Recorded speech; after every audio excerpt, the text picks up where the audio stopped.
Mesdames et messieurs, bonsoir. Aujourd'hui, dans Petit Reportage, vous allez découvrir ce qu'il se passe à l'autre bout du monde, dans les régions et départements d'outre-mer. Ces régions et départements constituent 17% du territoire et 4% de la population française. Grâce à ces départements et régions d'outre-mer, plus communément appelés DROMCOM, la France est présente dans le monde entier. Dans ce début de reportage, vous allez découvrir cette île paradisiaque avec ses merveilleuses plages, la Guadeloupe. Puis vous partirez dans l'océan Indien où les Mahorais vivent l'inégalité et les contraintes migratoires. Vous poursuivrez votre voyage dans l'océan Antarctique où la neige règne sur les îles australes du Kerguelen. Vous reprendrez votre périple en Martinique avec ses espaces agricoles et l'insularité de la vie chère. Puis vous repartirez dans l'océan Indien sur l'île Vanille avec ses reliefs volcaniques qui contiennent le piton de la fournaise. Pour finir, vous irez en Guyane découvrir le centre spatial de Kourou et la haute technologie.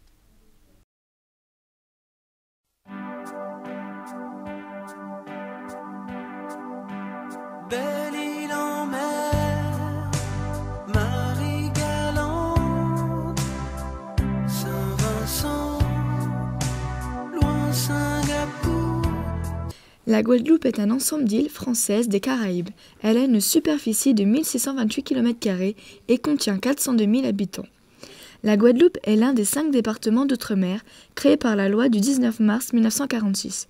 À 6 700 km de la métropole, la Guadeloupe est la plus grande île des Antilles françaises. Elle est constituée de 5 groupes d'îles qui sont la Guadeloupe continentale, composée de la Basse-Terre à l'ouest et de la Grande-Terre à l'est, de la Rivière Salée, des îles voisines, de la Désirade, de Marie-Galante et des archipels des Saintes. La Basse-Terre est plus élevée et recouverte d'une forêt très dense. Elle est dominée par le volcan de la Soufrière qui culmine à 1460 mètres. La Grande-Terre, au contraire, un plateau de faible altitude dédié à l'élevage et l'agriculture. Avec un aéroport international, des infrastructures et des capacités d'accueil importantes, la Guadeloupe dispose d'atouts importants pour développer sa position sur le marché du tourisme. De plus, elle dispose d'un patrimoine historique et d'une culture plurielle et créole. Guadeloupe a de très beaux sites touristiques à visiter tels que la Pointe-Noire ou encore des Haies, l'une des plus belles plages. Elles sont situées à la côte sous le vent nord. Il y a aussi la Basse-Terre où se trouve la cascade aux écrevisses qui est très fréquentée. Des aménagements ont été réalisés pour un accès plus facile et des aires de pique-nique. Le parc national est le premier parc français d'outre-mer. Soufrière qui s'élève à 1467 mètres d'altitude, sa dernière éruption remonte à 1977. En 2004, un séisme a eu lieu, ce qui a rendu l'accès difficile et donc une baisse de visiteurs annuels. Pointe de la Grande Vigie. C'est le coin le plus haut du nord du coin de la Grande Terre, 84 mètres. Il y a une piste qui conduit à une belvédère, grande terrasse en hauteur, où on aperçoit la Désirade. En empruntant d'autres sentiers, on peut apercevoir les îles Antilles vers l'est et de Montserrat vers l'ouest. Et en observant bien, nous pouvons apercevoir la pointe de la Petite Tortue. Pointe-à-Pitre. Le Pointe-à-Pitre est nécessairement devenu la principale agglomération de l'archipel et concentre l'essentiel de l'économie de l'île. Elle se situe entre la Basse-Terre et la Grande-Terre côté nord. Malgré qu'elle soit une belle ville, elle n'a jamais réussi à détrôner la Basse-Terre, qui est la capitale administrative de la Guadeloupe. La ville s'est développée pour rivaliser avec la Basse-Terre. C'est un lieu très touristique car dans les rues nous pouvons admirer ses damiers, ses vastes espaces publics, bateaux, musées, restaurants, centres historiques. Et ses aventures bordées d'arbres démontrent la volonté de créer une ville belle et moderne. Les atouts de la ville sont principalement le centre historique, avec son architecture coloniale, qui sont organisées autour de la place de la Victoire. On peut découvrir les glaces à la coco qui sont au marché Saint-Antoine, qui sont délicieuses. Apprenez à connaître la mangrove, c'est une forêt qui est impénétrable en croisière guidée. Le Gosier. C'est une ville qui porte le nom d'une espèce de pélican car celui-ci fréquente toujours les abords poissonneux de la côte. Il y a 50 ans, ce n'était qu'un village. Il s'est développé en 1960 grâce à sa qualité du littoral. Cette ville touristique comporte une station balnéaire où il y a un quartier résidentiel de Pointe-à-Pitre. Cette drôle de population vit la nuit à cause du climat tropical. Ce système-là attire énormément les touristes. Le centre du bourg conserve toujours son cachet. Par exemple, les amateurs de plongée peuvent faire une visite à l'îlet du Gosier. À Mayotte, il n'y a qu'un hôpital pour 212 000 habitants, 98 médecins et 9 000 naissances. Vu de l'extérieur, c'est le même qu'on peut trouver en métropole, mais il n'a pas les mêmes capacités.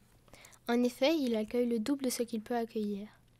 Il y a 2 personnes par lit.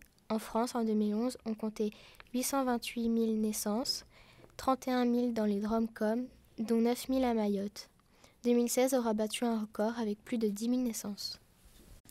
Des effectifs insuffisants et des services saturés par la forte immigration qui frappe l'île, mettant le service hospitalier en danger. Il faut soit stopper l'immigration, soit donner les moyens de travailler dans des conditions requises, a insisté Mehdi Hassani, technicien de laboratoire et délégué syndical CGT Ma Santé. La possibilité d'accéder ou de faire accéder leurs enfants à la nationalité française inciterait en effet nombre de femmes enceintes à venir à Mayotte. Des ressortissants du continent africain comme des Comores viennent ainsi accoucher dans les maternités de Mabuzu. Elles fuient les effets du changement climatique qui ont commencé en Afrique de l'Est. Sur les îles ont causé une importante montée des eaux. Les populations cherchent donc à fuir pour aller à Mayotte. Pourtant, à Mayotte, la situation est la même, mais pour eux, c'est la France, et donc de meilleures conditions de vie. Je recommence. À Mayotte, pourtant, la vie n'est pas facile. Certains habitants n'ont que des bidonvilles comme logement, pas d'adresse, les habitations sont en tôle et dangereuses avec les intempéries. Les déchets sont jetés par centaines au milieu des rues. En France, métropole, pour ne pas avoir des bidonvilles, on compense par des logements sociaux comme les HLM, mais Mayotte est laissée à elle-même en matière de logement social. À Mayotte, 40% de la population est scolarisée, soit 89 500 élèves. Mais il n'y a pas assez de professeurs titulaires et pas assez de salles. Par manque de place, il existe un système de rotation. Les professeurs travaillent 5 heures d'affilée, soit le matin, soit l'après-midi. Pour aller à l'école, il faut marcher 1 heure, donc ils font 4 heures de marche dans la journée. En France, il y a 98% de la population parisienne qui est scolarisée. Pour aller en cours, ils prennent la voiture, les transports en commun ou à pied. On a tous les matériaux pour apprendre à écrire. Mais à Mayotte, ils ont que le nécessaire.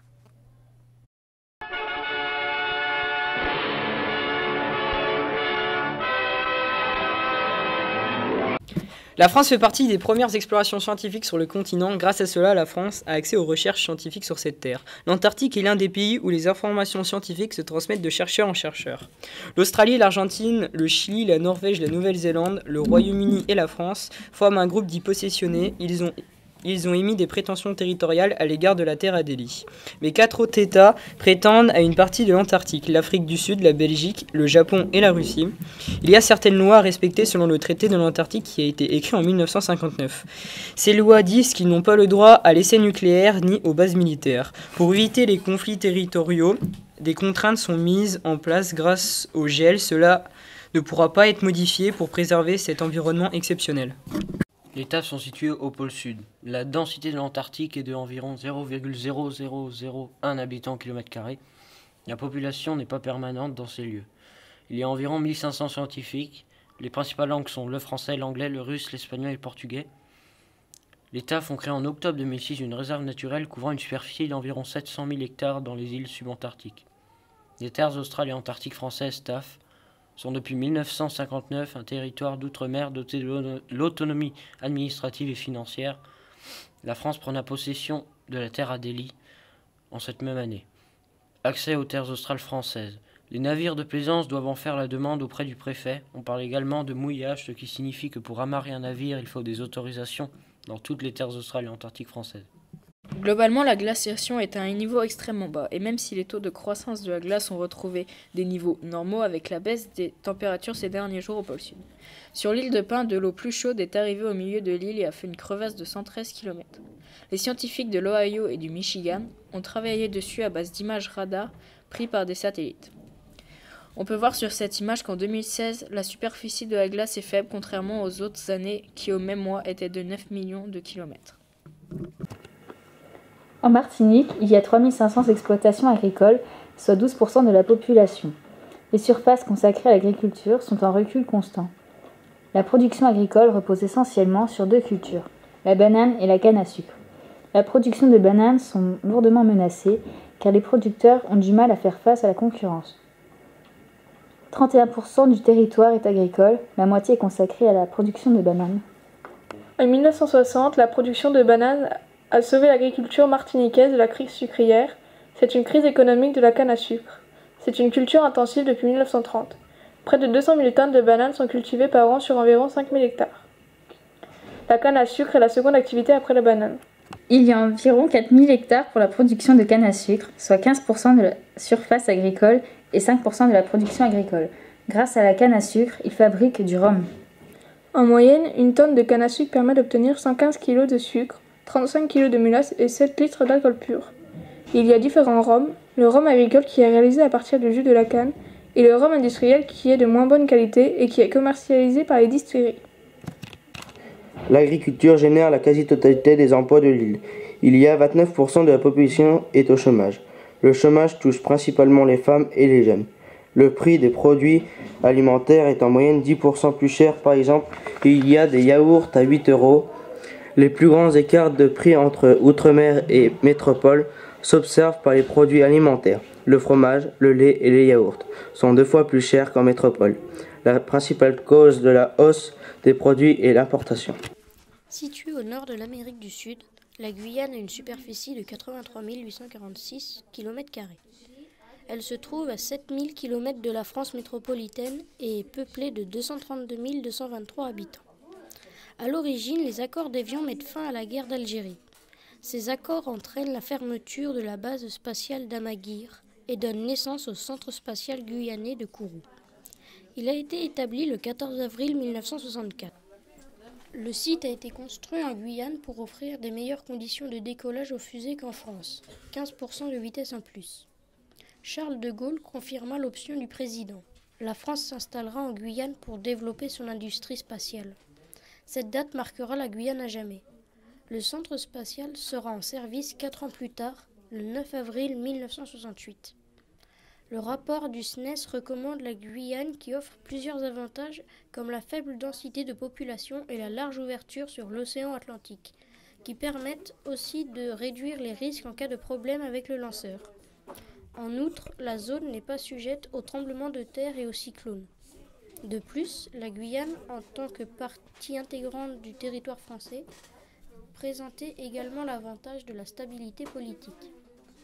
Le Premier ministre de l'époque, Georges Pompidou, suit ces recommandations et le 14 avril 1964 fait passer un arrêté ministériel établissant le centre spatial guyanais à Kourou.